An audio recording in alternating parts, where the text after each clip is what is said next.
आज के लेक्चर में हम देखेंगे कि जो हम टेक्स्ट लिखते हैं वर्ड में उसको किस तरह से हम फॉर्मेट कर सकते हैं, उसकी स्टाइलिंग कैसे चेंज कर सकते हैं, उसका साइज कैसे चेंज कर सकते हैं, उसका कलर कैसे चेंज करते हैं, सारी चीजें हम देखेंगे।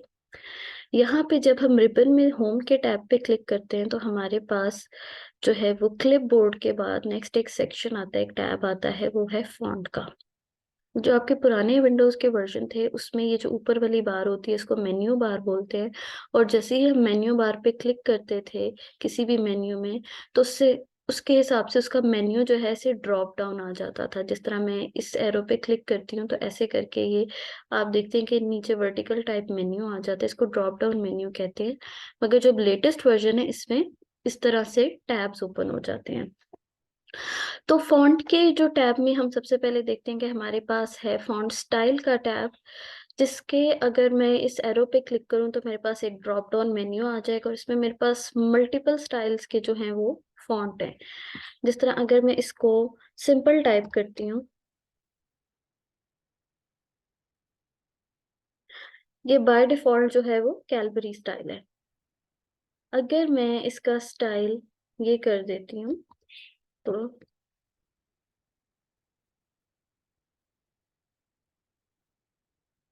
सिमिलरली इस तरह बहुत सारे हमारे पास फॉन्ट स्टाइल्स होते हैं जिसको यूज करते हुए हम जो है वो अपना टेक्स्ट लिख सकते हैं। इसको मैं थोड़ा सा जूम करती हूँ तो आपको शो होगा कि ये कितने डिफरेंट स्टाइल्स हैं। नेक्स्ट फॉन्ट स्टाइल के बाद हम लोग देखते हैं कि हमारे पास जो है ये एक और वैल्यू आती है जहाँ पे नंबर्स होते हैं, इसको बोलते हैं फॉन्ट साइज। यहाँ पर भी आप जब क्लिक करेंगे तो आपके पास फॉन्ट साइज की बहुत सारी ऑप्शंस आ जाएंगे, इनमें से आप कोई सा भी साइज का फॉन्ट लिख सकते हैं। जिस तरह अभी जो है ये 18 है।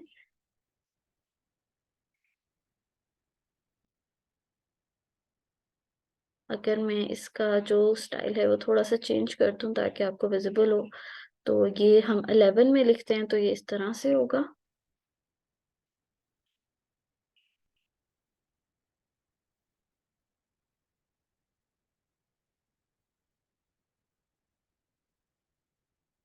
इसी तरह अगर मैं इसका साइज जो है वो 24 कर दूं तो ये इस तरह से लिखा जाएगा।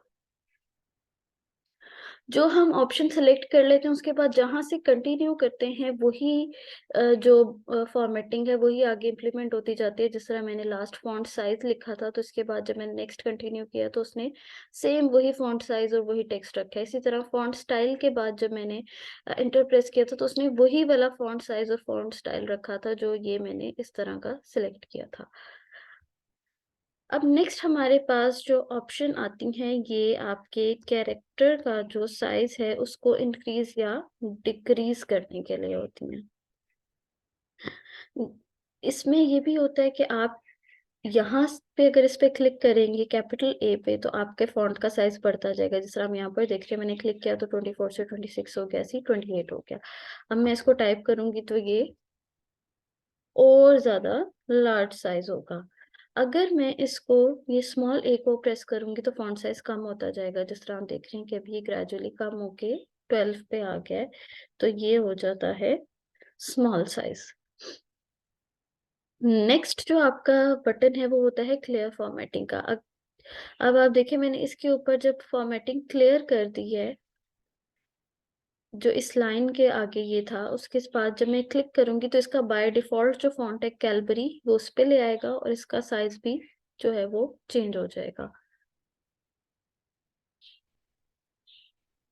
Like this. क्या आपने देखा इसका जो साइज था वो भी स्मॉल हो गया था, 12 तक आ गया था, और जो ऊपर फॉन्ट स्टाइल था वो भी चेंज हो गया था। इसी तरह अगर मैं सिर्फ एक कुछ टेक्स्ट को सिलेक्ट करके इसके ऊपर क्लियर फॉर्मेटिंग का बटन क्लिक करूं तो वो सिर्फ और सिर्फ उस सिलेक्टेड टेक्स्ट के ऊपर जो फॉर्मेटिंग थी उसको क्लियर कर रहा है। नेक्स्ट हमारे पास ऑप्शन आ जाती है बोल्ड की। हम देखते हैं कि कुछ जो टेक्स्ट है वो इस तरह से बोल्ड लिखा हुआ होता है।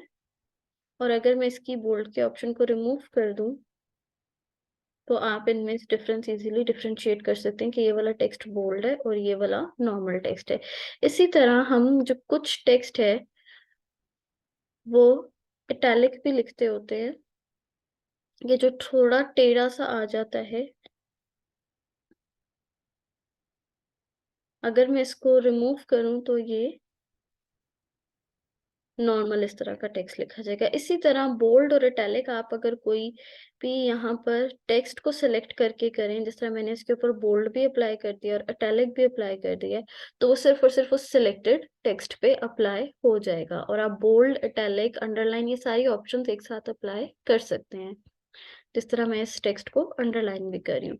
जो अंडरलाइंड ऑप्शन है उसके पास में उसके साथ भी एक एरो है। इस एरो पे आप जब क्लिक करेंगे ड्रॉप डाउन मेन्यू एक और ओपन होगा और वो आपको अंडरलाइन की भी डिफरेंट ऑप्शंस देगा। जिस तरह अगर ये मैं डबल अंडरलाइन सेलेक्ट कर रही हूँ तो इसके साथ ये डबल अंडरलाइन शो कर रहा है। नेक्स्ट अगर यहाँ से मैं इसकी ऑप्शन चेंज कर दूंगी तो ये डिफरेंट अंडरलाइन शो कर रहा है। और इसी तरह इस अंडरलाइन टेक्स्ट को भी मैं इटैलिक या बोल्ड कर सकती हूँ। नेक्स्ट हमारे पास आ जाता है स्ट्राइक थ्रू की ऑप्शन। इसको मैं अनचेक कर देती हूँ। अगर आपके ये बटन इस तरह से हाईलाइटेड हो, क्लिक्ड हो, तो इसका मतलब है कि आप जो भी नेक्स्ट टेक्स्ट लिखेंगे वो इटैलिक और अंडरलाइंड होगा। और अगर बोल्ड भी साथ हो तो उसके बाद वो बोल्ड भी होगा। इन सबको मैं अनचेक कर देती हूँ। नेक्स्ट हम ऑप्शन देखते हैं, ये है ऑप्शन स्ट्राइक थ्रू की। इसका मतलब ये होता है कि नेक्स्ट आप जो भी टेक्स्ट टाइप कर रहे हैं उसके ऊपर हम अक्सर देखते हैं ऐसे एक लाइन सी लगी हुई होती है स्ट्राइक, तो उसको हम स्ट्राइक बोलते हैं। जिस तरह ये मैं टेक्स्ट लिख रही हूँ तो आप देख रहे होंगे कि इसके ऊपर जो है ये एक लाइन आ गई है। और अगर मैं इसको अनचेक करूं तो ये सिंपल ऐसे टेक्स्ट आ रहा है। नेक्स्ट उसके बाद जो है हमारे पास ऑप्शन आती है सुपरस्क्रिप्ट और सबस्क्रिप्ट की। हम अक्सर देखते हैं कि हमारे पास फॉर्मूलाज लिखे हुए होते हैं इस तरह से, एक्स के जो x2 या x की पावर 2, तो वो लिखने के लिए हम ये यूज करते हैं। ये सबस्क्रिप्ट की ऑप्शन है कि x, अगर मैंने x2 लिखना है तो सबसे पहले मैं लिखूंगी x और उस पर चाहती हूँ कि उसके नीचे ऐसे x2 आए, तो मैं सबस्क्रिप्ट को सिलेक्ट करूंगी और जब 2 टाइप करूंगी तो यहाँ पर 2 आ जाएगा। और अगर मैं इसे अनचेक करके क्लिक नहीं करूंगी तो ये सिंपल x के साथ 2 लिखा हुआ आएगा। तो ये इनके बीच में डिफरेंस है। इसी तरह जो हमारे पास सुपरस्क्रिप्ट है उसमें टॉप पे आ जाता है। जिस तरह अभी मैंने x2 लिखा है, सिंपल ऐसे है। अगर मैं चाहती हूँ कि ये हो x की पावर 2 तो मैं x लिखूंगी, उसके बाद सिलेक्ट करूंगी सुपरस्क्रिप्ट को और आप देखें यहाँ पर इसका जो इंसर्शन पॉइंट है इधर आ गया है। और इधर जब मैं 2 टाइप करूंगी तो ये x की पावर 2 की फॉर्म में मुझे शो हो जाएगा। नेक्स्ट जो है हमारे पास चेंज केस ऑप्शन है कि अगर हमने जो है उसका केस चेंज करना है। जिस तरह हमारा सेंटेंस का अगर हम केस देखें तो सबसे पहला वाला हमारे पास जो लेटर है वो कैपिटल होता है और उसके बाद सारे स्मॉल होते हैं। या फिर हमने सबको लोअर केस रखना है, अपर केस रखना है, या हर वर्ड के स्टार्टिंग में कैपिटलाइज करना है।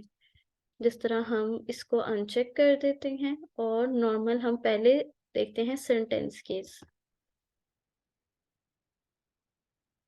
सेंटेंस केस ये हमारा जो है वो, अगर इसको मैं चेक करके इसको अगर करूंगी सेंटेंस केस तो ये हमारे सेंटेंस केस में कन्वर्ट हो गया कि इसका फर्स्ट लेटर जो है वो कैपिटल है।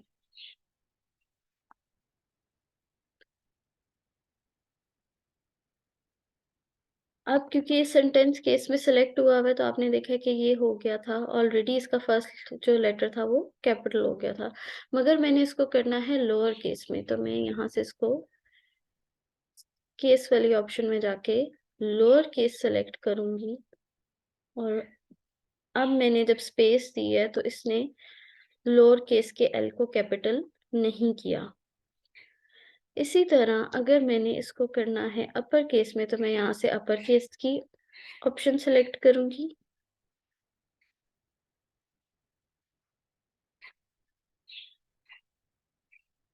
और ये अपर केस में हो गया है मेरे पास। और अगर मैंने इसको भी अपर केस में करना है तो मैं सिमिलरली इस सेंटेंस को सिलेक्ट करूंगी और अपर केस के ऑप्शन सिलेक्ट कर दूंगी। इसी तरह अगर जो है हमने करना है कि कैपिटलाइज ईच वर्ड, के हर वर्ड का जो पहला लेटर है वो कैपिटलाइज हो, तो उसके लिए कैपिटलाइज ईच वर्ड की ऑप्शन होगी। जिस तरह